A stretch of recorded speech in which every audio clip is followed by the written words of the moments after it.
स्मरण करेंगे। नमो अरिहंताड़म, बोलिए। नमो सिद्धाड़म,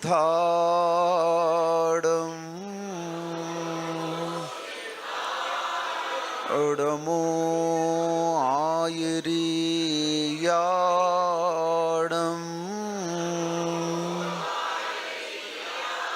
नमो वज्झायाड़म,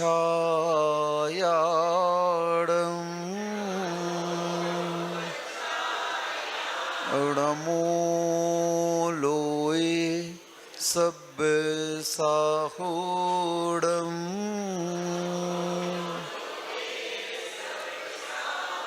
संसार में गुरु कृपा सबसे निराली, होली यही दशहरा यही दिवाली, जो शेष है वह सदैव ऋणी रहेगा, कोई कभी न उपकार चुका सकेगा। कुंडलपुर के बड़े बाबा की, आचार्य भगवान श्री विद्यासागर जी महाराज जी की,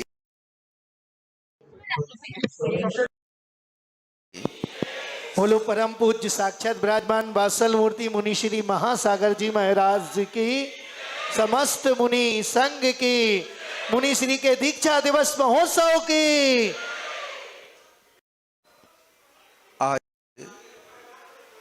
पीछे हल्ला शांत कर दो थोड़ा सा। आज उपकार दिवस है। कौन सा दिवस है? आज उपकार दिवस है। आज के दिन पूज्य गुरुवर के कर कमलों से हम 25 भाइयों को जैनेश्वरी दीक्षा प्रदान की गई थी। तिलवारा घाट जबलपुर में जैसा दृश्य उस समय था, ठीक ऐसा ही दृश्य कई वर्षों बाद छिंदवाड़ा में देखने मिला। मौसम भी बिल्कुल ऐसा ही देखने को मिल रहा है। जब गुरुदेव ने हम लोगों को दीक्षा दी तो दीक्षा के एक दिन पहले जब बनौली निकली तो ऐसी ही पूरी घटाएं आकर के गुरुदेव के इस दीक्षा महोत्सव का स्वागत कर रही थी। हर जगह ऐसा ही पानी का वातावरण था, मौसम ऐसा ही था और गुरुदेव ने ऐसे ही भीगते हुए हम लोगों को, इंद्रदेव बोल रहे थे, महाराज क्या मात्र मनुष्यों को ही इस दीक्षा को देखने का अवसर प्राप्त होगा क्या हम देव लोग इस दीक्षा महोत्सव को नहीं देख सकते क्या? और इसीलिए मनुष्यों की तो अपार जन समुदाय भीड़ के रूप में उपस्थित था, साथ में देव भी आकर के जो इस कलिकाल में आ सकते हैं वो भी आकर के उस दीक्षा महोत्सव को देख रहे थे और उस दीक्षा की अनुमोदना कर रहे थे। दीक्षा और कुछ नहीं है, आत्म कल्याण के साथ गुरु आज्ञा का नाम ही दीक्षा होता है। चाहे वह दीक्षा श्रावक ले ले, चाहे श्राविका ले ले, चाहे व्रती ले ले, चाहे एलक छुल्लक ले ले, चाहे आरिका ले ले और चाहे मुनि ले ले। ये चतुर्विध संघ कहलाता है जो आचार्य श्री से दीक्षित होता है। दिगंबर दीक्षा तो एक अलग बात हो गई, हम मुनि बन गए, ठीक है। ऐसे हमारे दोनों छुल्लक जी ने भी गुरुदेव के कर कमलों से इन 11 प्रतिमाओं के व्रतों को स्वीकार किया और मोक्ष मार्ग पर आगे बढ़े। इनके साथ भी कितने छुल्लक थे? 28 छुल्लक महाराज जी साथ में थे इनके। हाँ, हमारे सुधर्म सागर जी और श्वेत सागर महाराज जी, जब इनका दीक्षा हुआ हम तो 25 मुनि थे, ये हमसे भी 3 ज़्यादा थे।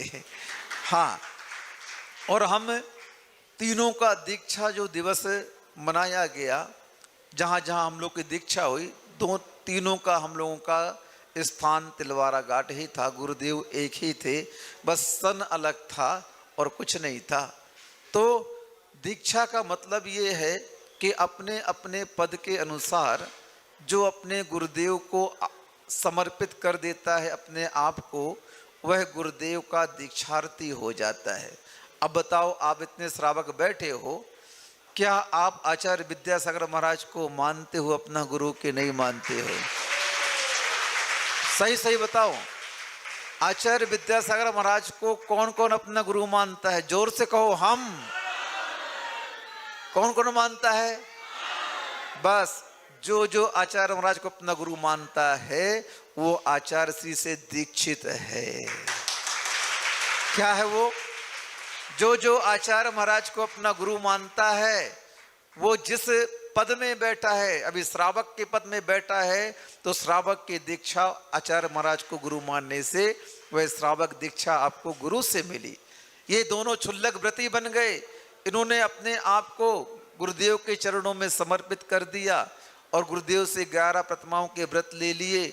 ये भी आचार्य श्री से दीक्षित माने जाएंगे। जब ये श्रावक है, आप भी श्रावक हो, ये थोड़ा उत्कृष्ट कोटि के श्रावक हो गए। जब इन्होंने अपने आप को समर्पित कर दिया, ये किसके शिष्य कहलाए? आचार्य श्री के शिष्य कहलाए।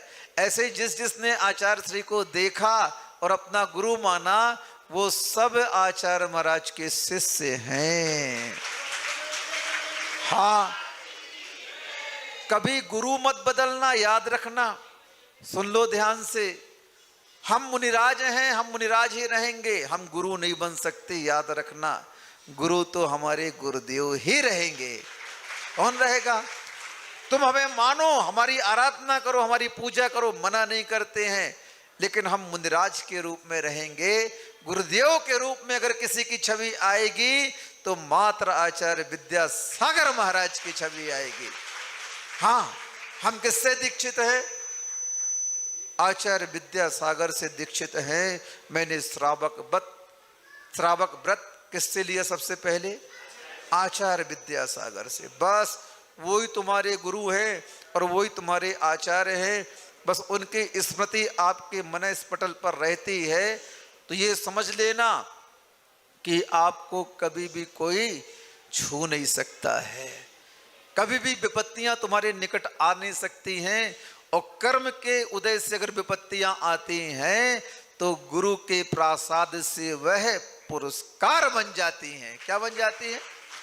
कर्म के उदय से विपत्तियां आती हैं, लेकिन गुरु के आशीर्वाद से आई हुई विपत्ति भी शिष्य के लिए पुरस्कार बन जाती है। अगर विपत्ति को पुरस्कार के रूप में बदलना है, सुनो ध्यान से, बहुत बड़ी बात कह रहा हूं। अगर विपत्ति को पुरस्कार के रूप में बदलना है तो बस गुरुदेव की छवि को मत भूलना। मेरे गुरुदेव, मेरे भगवान विद्यासागर महाराज, अब वो नहीं रहे। नहीं, ऐसा नहीं, वो यहां से चले गए हैं। वो तो यही है और उन्होंने अपना पूरा का पूरा जो आशीर्वाद है, अपनी पूरी की पूरी साधना जो है, अपनी जो रिद्धि सिद्धियां हैं, वो आचार्य समय सागर जी को देके गए हैं। किसे देके गए हैं? दूसरा गुरु अगर हमारे संघ का कोई है, याद रखना, जो आचार्य विद्यासागर को मानते हैं वह दूसरा गुरु किसे मानेंगे? आचार्य गुरुवर समय सागर महाराज को अपना गुरु मानेंगे। क्योंकि पूरी शक्तियां गुरुदेव की अगर किसी के पास जाती हैं तो जिनको वो अपना पद और आशीर्वाद देते हैं, पूरी शक्तियां संसार में उसी आत्मा के अंदर समाहित हो जाती हैं। हाँ, और गुरु ने अपनी शक्ति पूज्य समय सागर महाराज को दी है। गुरुदेव के बाद हमने अपना गुरु आचार्य समय सागर महाराज को माना है और पूरी समाज को भी अपना हित चाहिए।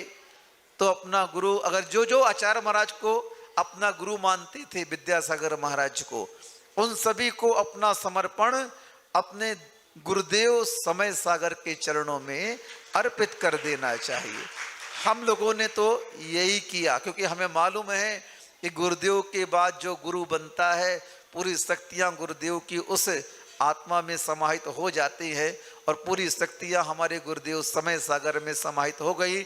हमने देखा बिल्कुल जैसे आचार्य श्री थे वैसे ही इनकी छवि है। जैसे आचार्य श्री के पास शक्तियां थी, उनका आशीर्वाद फलीभूत होता था, वैसे ही पूज्य आचार्य भगवान समय सागर के पास वो शक्तियां हैं। जैसे आशीर्वाद देते हैं सारा कार्य अपने आप संपन्न हो जाता है। चंदेरी चातुर्मास में जब गुरुदेव ने मुझे भेजा, पूज्य आचार्य समय सागर महाराज जी ने, हमने बोला गुरुदेव क्या करूंगा, वहां बड़े बड़े महाराज पहुंच चुके। बोले नहीं, तुम जाओ महासागर, आचार्य श्री का आशीर्वाद है और मेरा भी आशीर्वाद है। हमने गुरुदेव आपका आशीर्वाद है उस सिर आंखों पर। चतुर्मास मेरा गंजबा सौदा के लिए फिक्स हो गया था पिछला, और मुझे चंदेरी भेजा। और चंदेरी में गुरुदेव की भावना थी कि विश्व की सबसे बड़ी प्रतिमा 54 फीट की पद्मासन उस खंडारगिरी में बने, और उसके लिए स्थान निकालने का जिम्मेदारी मुझे सौंपी। और मैं गुरुदेव की आज्ञा से गया और वो काम ऐसा फूल सा हो गया। कैसा? बहुत कठिन काम था। पहाड़ को फोड़ करके अंदर 40 फीट जाना। ये राजस्थान वाले खदान वाले बैठे हैं, सब आकर के देख गए। बोले महाराज इतनी ऊपर से कैसे ब्लास्टिंग करेंगे हैं? ये प्रमोद वगैरह सब देख के, इनकी माइंस है, ये खुद देख के गए। बोले महाराज ये तो बड़ा खतरे वाला काम है, कैसे होगा? क्यों? वीरजी पांड्या क्या कहता था, कैसे होगा महाराज ये हैं? सब कोई देख गए। हम बोले कुछ नहीं, ये सब गुरुदेव का आशीर्वाद है, ना तुम्हें करना है और ना मुझे करना है। ये पूज्य आचार्य भगवान विद्यासागर और पूज्य आचार्य भगवान समय सागर जी को करना है। अपन तो एक कठपुतली मात्र है हाथों की। हाँ, अहंकार भाव कभी नहीं करना। आज जो भी सौभाग्य गुरुदेव के आशीर्वाद से मंदिर आदि निर्माण करने का आप लोगों को मिल रहा है, आप बिल्कुल भयभीत नहीं होना। हाँ, देखना ये कार्य कैसे होगा। अरे कोई सक्षम नहीं होगा तो देवों को आकर ये कार्य करना पड़ेगा। क्यों? ये कार्य आचार्य विद्यासागर महाराज का है और आशीर्वाद पूज्य आचार्य परमेष्ठी समय सागर महाराज का है, और इस कार्य को कोई रोक नहीं सकता। गुरुदेव ने जितने भी प्रकल्प चालू किए, जितने भी धर्म की प्रभावना के कार्य किए, गुरुदेव के सामने तो कितने कार्य पूरे हो गए, और जितने बचे हैं वो उनके भक्त करेंगे। और उनकी शक्ति नहीं होगा तो ऊपर से उनके और भक्त जो देव हैं वो आकर के करेंगे। क्योंकि गुरुदेव का काम कभी भी स्वार्थ को लेकर के नहीं, हमेशा परमार्थ को लेकर के होता था, होता है, होता रहेगा। जैन धर्म का यही सिद्धांत है। जैन धर्म की प्रभावना अपने ख्याति लाभ पूजा के लिए कोई भी साधु करता नहीं है, और जो करता है वो साधु होता नहीं है। गुरुदेव ने कभी भी इतने बड़े बड़े कार्य किए, प्रत्येक कार्य करने के बाद सफलतापूर्वक आचार्य ज्ञान सागर महाराज को नमोस्तु करते और कहते ये सब आचार्य ज्ञान महाराज का आशीर्वाद है। उनके आशीर्वाद से उन्हें हमारे हमेशा इसी बात का जय घोष किया है अपनी सफलता के बाद। तो हम लोगों को यही तो सिखाया है कि कार्य करने वाला गुरु होता है। डोर गुरु से बंधी होती है, आज्ञा से बंधी होती है, और जिसकी डोर आज्ञा से टूट जाती है उस शिष्य की हालत उस कटी हुई पतंग के जैसे होती है, जिसका छेद ही छेद मिलता है और जहां आकाश में उड़ते उड़ते वो धरातल पे गिर जाती है।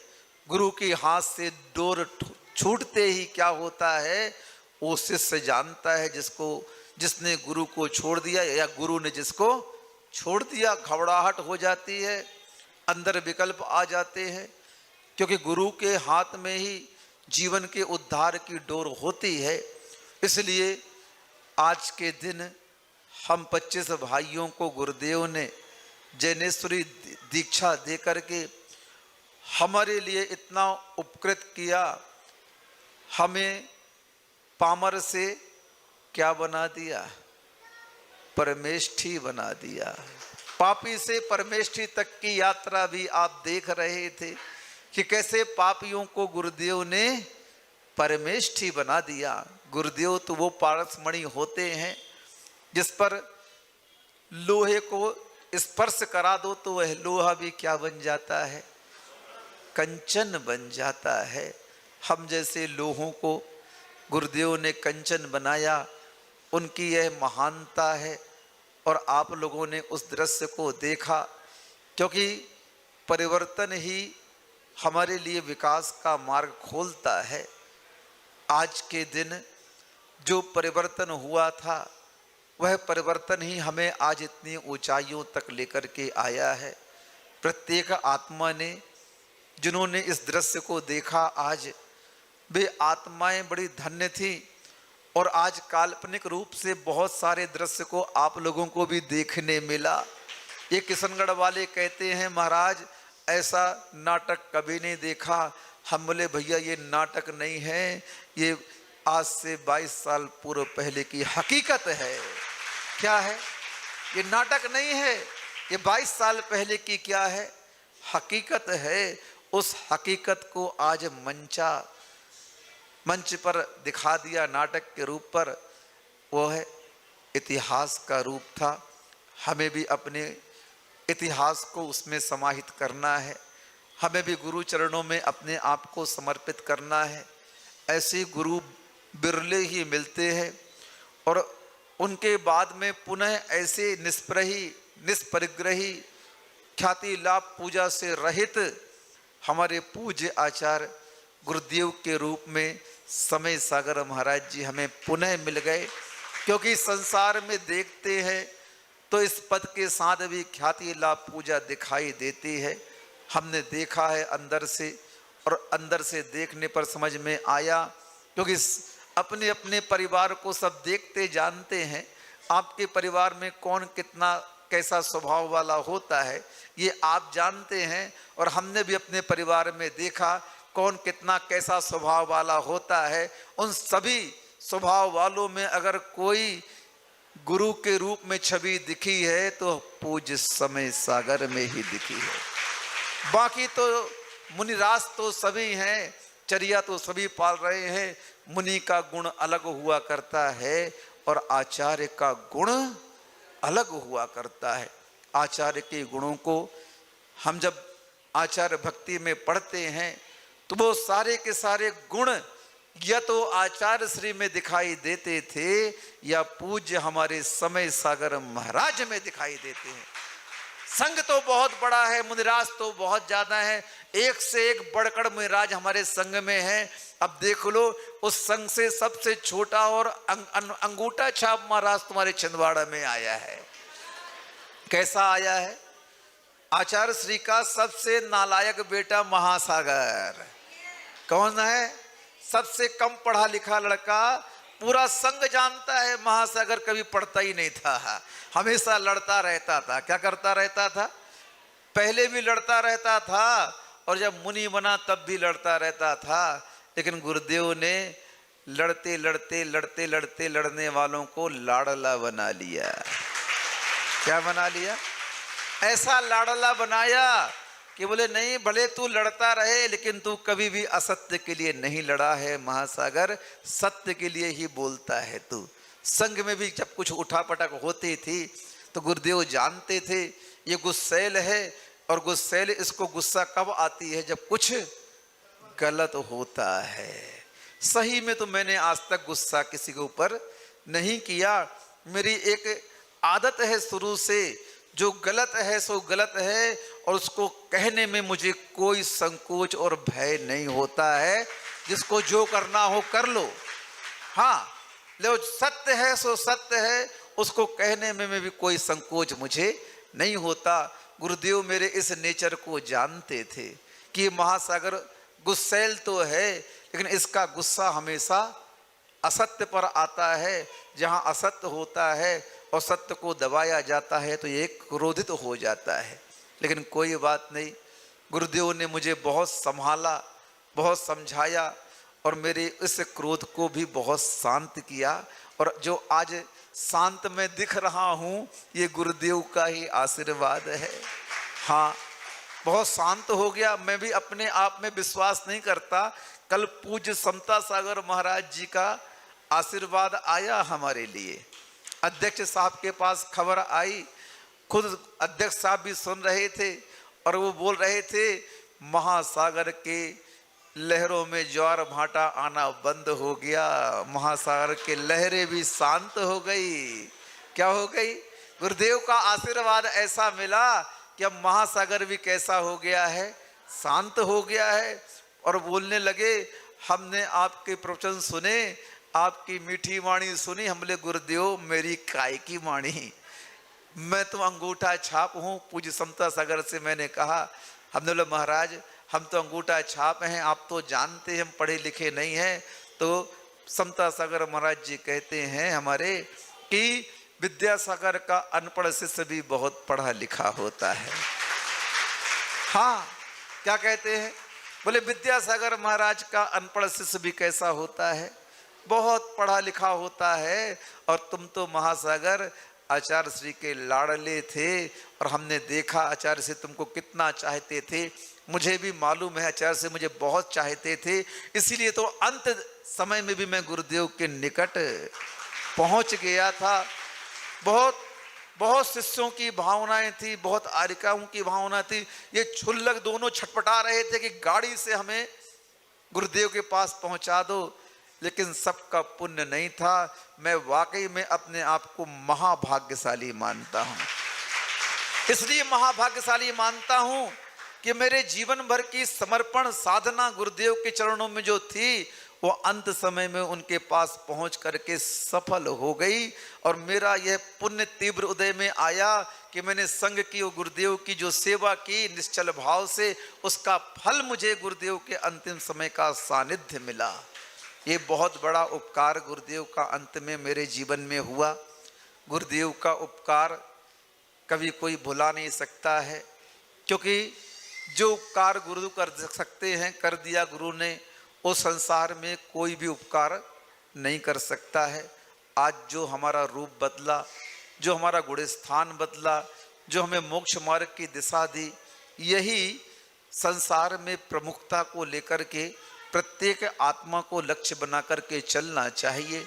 हाँ, गुरुदेव ने अपने जीवन काल में पता नहीं कितनों का जीवन, कितनों का मन, कितनों की दिशाएं परिवर्तित करके उन्हें मोक्ष मार्ग में लगाया।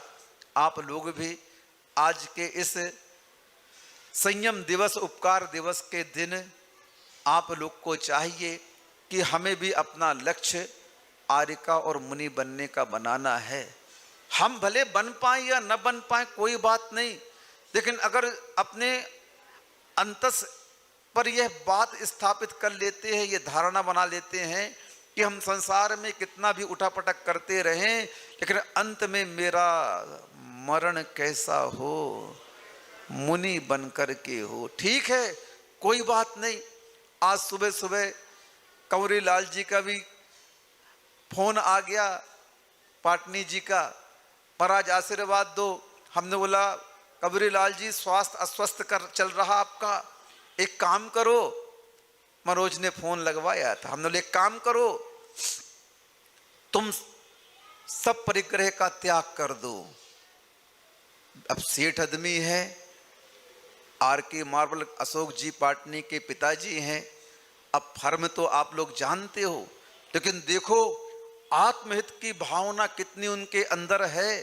जैसे मैंने बोला कंवरी लाल जी अस्वस्थ चल रहे हो आप, और आप भी सारे परिग्रहों का तो त्याग कर दो। सुबह सुबह सूर्य धाम मंदिर में हम लोग बैठे हुए थे, मूर्तियां देख रहे थे, मंदिर पूरे कृष्णनगर के बच्चे जो आए हैं सब देख रहे थे। तभी उन्होंने दीक्षा दिवस की नमोस्तु दी हमारे लिए, और हमने भी बोला सब परिग्रह का त्याग कर लो। उन्होंने एक पल में कायोत्सर्ग कर लिया। देखो होनहार कैसी होती है। हाँ, इतने अरबपति परिवार के, और उन्होंने सारे परिग्रह का त्याग किया। बोले महाराज कायोत्सर्ग करता हूँ, नमोकार मंद पड़ा। देखो ये कहलाती है त्याग की भावना। है घर में खूब पैसा है, लोग सेवा करेंगे, उम्र भी हो गई है, ये सब होने के बाद भी त्याग के भाव आत्मा में नहीं आते। ये आत्माएं भव्य आत्माएं कहलाती हैं, जिनके अंदर एक बार में समझ में आ जाता है और कायोत्सर्ग कर लिया और जोर से बोलते हैं महाराज जी सब परिग्रह का त्याग करता हूं। हम बोले ये देखो हाँ, आज की बात है, सुबह सुबह की बात है। ये भावना कहलाती है। तुम्हारे पास क्या द्रव्य है, क्या संपदा है, कुछ नहीं है उनके बराबर देखा जाए तो। लेकिन इस सब संपदा के स्वामी होने के बाद भी, इतना बड़ा एम्पायर उनके पास होने के बाद भी उन्होंने कह दिया, अब जो करेंगे बेटा करेंगे, बहू करेंगी, मैं अपने सब परिग्रह का त्याग करता हूं। बस इसी का नाम मोक्ष मार्ग है और कुछ नहीं। हम व्रतों को अंगी कर पाए नहीं कर पाए कोई बात नहीं, लेकिन कम से कम पर को पर और निज को निज मानने का श्रद्धान हमारी आत्मा के अंदर तो आना ही चाहिए।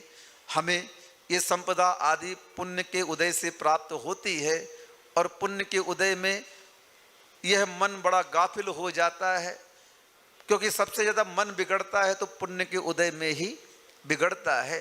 ये संपदा आती है पुण्य के उदय से और आते ही इस आत्मा को पापी बना देती है।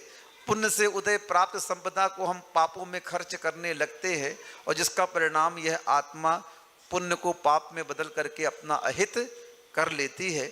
इसलिए उस पुण्य को आप लोग और बढ़ाएं और बढ़ाएं। इसलिए गुरुदेव ने जगह जगह सहस्त्रकूट और इन पाषाण के मंदिरों का निर्माण कराया कि आप लोग की चंचल संपदा ऐसे ऐसे जिनालियों में लगे जो हजारों हजारों वर्षों तक जिन धर्म की ध्वजा को लेकर के चलेंगे। हाँ, एक बार आचार्य महाराज से किसी ने कहा, बोले आचार्य महाराज आप इतने बड़े बड़े मंदिर बनवा रहे हो, इतने बड़े सहस्त्रकूट हजारों मूर्तियां बैठवा रहे हो, क्या मतलब इनका कोई प्रक्षाल करने वाला नहीं है इन मूर्तियों का?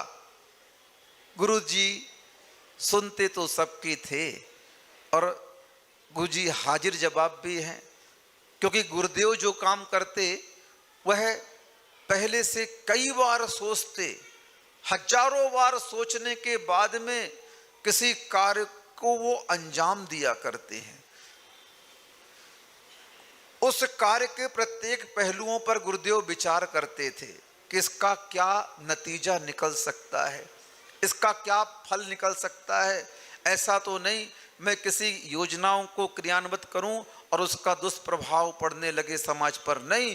सब बातों पर विचार करने के बाद आचार्य महाराज अपने प्रकल्पों को क्रिया रूप प्रकटित समाज के सामने करते थे और उस प्रकल्पों का पुण्य उन समाजों को ऐसा मिलता है जो जो गुरुदेव के प्रकल्पों में शामिल हुए और अपने इस चंचला लक्ष्मी का सदुपयोग करके उसमें शेयर खरीदा, तो वह इतने इतने इतने संसार में बढ़े कि शून्य से शिखर तक उनकी यात्रा जब देखते हैं तो गुरुदेव के चरणों से जुड़ी रहती है। क्या था? शून्य थे, आज कहां पर हो? टॉप पर हो, शिखर पर हो। किसका आशीर्वाद है? आचार्य विद्यासागर महाराज का आशीर्वाद है। क्यों? हमने आचार्य महाराज के उन प्रकल्पों में शेयर खरीदा था दान दे करके, और वह दान दे करके जो हमने पुण्य कमाया, उस पुण्य का प्रतिफल आज हमारे लिए संसार में इस एम्पायर के रूप में मिला, इस संपदा के रूप में मिला, इस भोग के रूप में मिला। जो कुछ भी है, हाँ, आज से 50-55 साल पहले का मध्य प्रदेश देखते हैं, कुछ नहीं था जैनियों के पास में। सुनो ध्यान से, 50 साल पहले का जैन समाज का इतिहास उठा करके आप देख लो, गिनती के 2-4 सेठ दिखते थे। कितने दिखते थे? 2-4 सेठ गिनती के दिखते थे शहरों में, जिनका नाम बोलता था, अहंकारी रहते थे, बहुत कम धार्मिक रहते थे।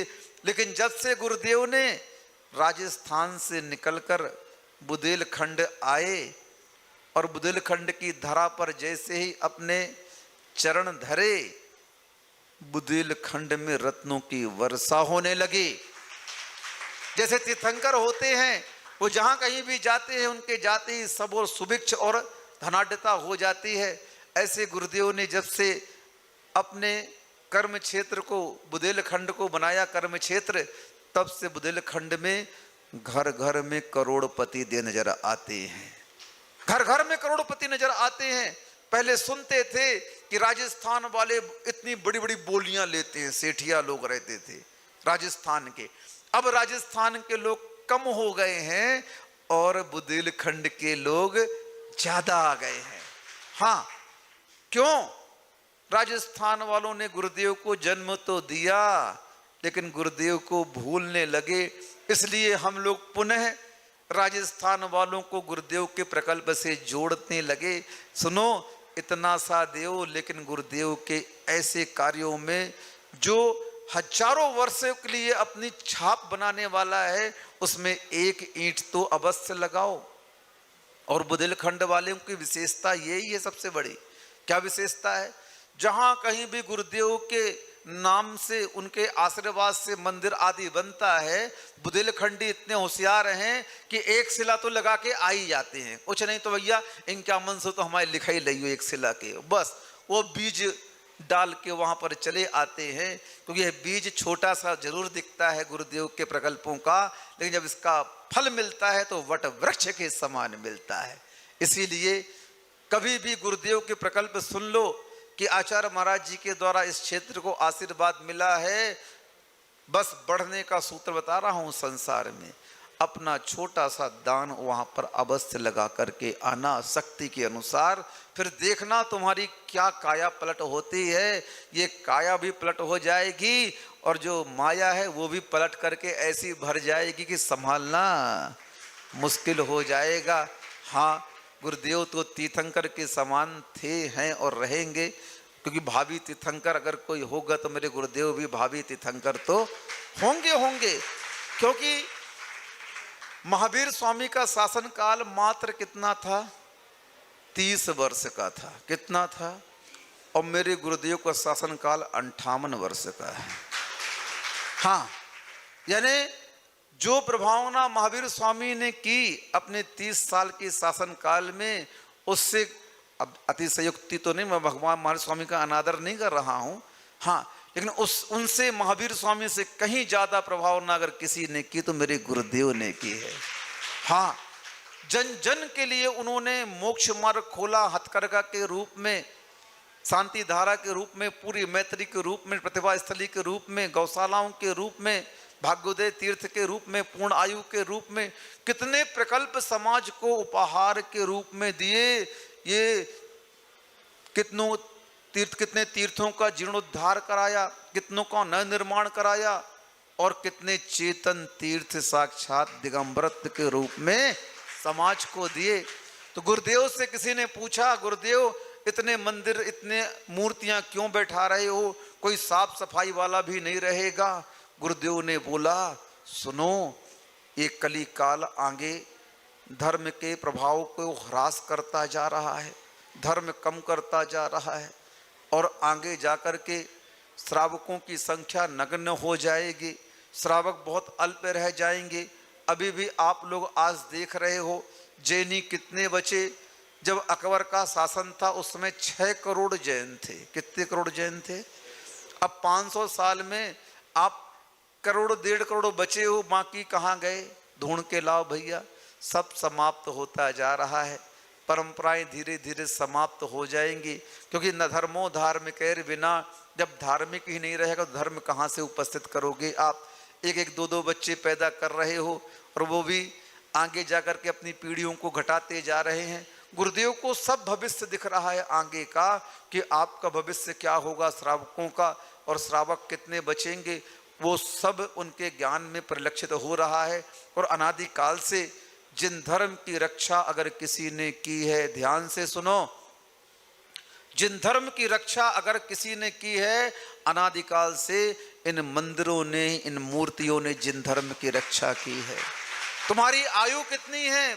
100 साल की मान लेते उत्कृष्ट आयु तुम्हारी है, उसके बाद तुम्हारा अवसान हो जाएगा और तुम्हारी संपदा का भी अवसान हो जाएगा। और जिसने समझदारी से काम लिया और अपने इस जीवन काल में संपदा को और अपने आप को धर्म के प्रति समर्पित कर दिया, उस संपदा की आयु मूर्ति के रूप में कितनी हो जाएगी? कितनी हो जाएगी? चामुंड राय ने गोमटेश बाहुबली का निर्माण हजारों वर्ष पहले करवाया। बड़े बाबा का निर्माण हजारों वर्ष पहले करवाया। किसने करवाया है? उस छत्रसाल ने बड़े बाबा के मंदिर का जीर्णोद्धार करवाया, उसको रिपेयरिंग करवाई, पुनः नया रूप दिया। आज तक उनका नाम इतिहास में अंकित है। वो तो पता नहीं कहाँ गए, कहाँ गए पता नहीं। उनके पास जो और बाकी संपदा थी किस में लगी पता नहीं। लेकिन जो उन्होंने मूर्ति के रूप में और मंदिर के रूप में जो मूर्त धन का उपयोग कर दिया, जो मूर्त कर दिया अपने धन को, जिंदा आज तक उनका धन दान और पुण्य के रूप में उस मूर्ति में परिलक्षित हो रहा है, दिखाई दे रहा है। इसलिए जितनी मूर्तियां बनवाते जाओ, अपने जीवन काल में जितने सदस्य घर में बैठे हो तुम लोग, प्रत्येक सदस्य के नाम से एक एक मूर्ति अपने प्रतिनिधि के रूप में रखो, अपने वारिस के रूप में रखो। जैसे आप लोग संसार में जब बच्चे होते तो आपके वारिस बनते हैं और वो आपकी खानदान की परंपरा को क्या करते हैं, बढ़ाते हैं। वैसे जिन धर्म के वारिस बनना हो तो एक एक मूर्ति रखते जाओ और इसीलिए कमाओ। सुनो जैनियों, क्यों कमाओ? इसीलिए कमाओ कि मुझे आचार्य श्री के प्रकल्पों को पूरा करना है और दान देना है। बस इस भाव से कमाओगे, देखना तुम्हारा व्यापार 1000 गुना बढ़ता जाएगा और तुम उस संपदा को दरिया के जैसे, दरिया समुद्र जैसा होता है, उस कितना पानी निकालते जाओ कभी घटती नहीं है। ऐसे उस संपदा को तुम कितना भी खर्च करते जाओगे उसमें से इतनी सी भी कमी नहीं होगी। ये सूत्र आप लोगों को जीवन में अपनाना चाहिए। संपदा का बीज क्या है? दान ही संपदा का बीज है। उस दान के माध्यम ही आप उस संपदा को और बढ़ा सकते हो। इस प्रकार आज के दिन गुरुदेव ने वीर सागर महाराज से लेकर सहज सागर महाराज तक 25 मुनिराजों को दीक्षित किया था। उन सभी मुनिराजों को जो गुरुदेव की आज्ञा में हैं, उन सभी को हम यहीं से नमोस्तु प्रेषित करते हैं।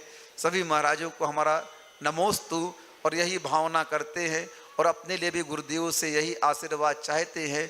पूज्य समय सागर महाराज से भी यही आशीर्वाद चाहते हैं। हे पूज्य गुरुदेव, हे पूज्य गुरुदेव समय सागर जी, जिस प्रकार आचार्य महाराज ने हम लोग को बच्चों की तरह रखा और बढ़ाया धीरे धीरे, ऐसे आपका ही आशीर्वाद हमें पुनः आगे मोक्ष मार्ग पर बढ़ाता रहे।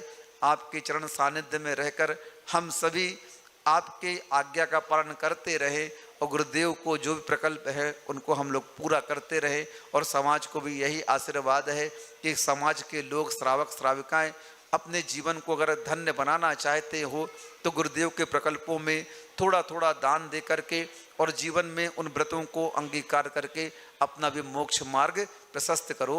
इतना ही पर्याप्त है। पूज्य गुरुदेव के चरणों में यहीं से नमोस्तु करते हुए पुनः संसार में गुरु कृपा सबसे निराली, होली यही दशहरा यही दिवाली, जो शेष है वह सदैव ऋणी रहेगा, कोई कभी न उपकार चुका सकेगा। नमोस्तु आचार्य श्री, नमोस्तु आचार्य श्री, नमोस्तु। बोलो परम पूज्य मुनि श्री महासागर जी महाराज की। कल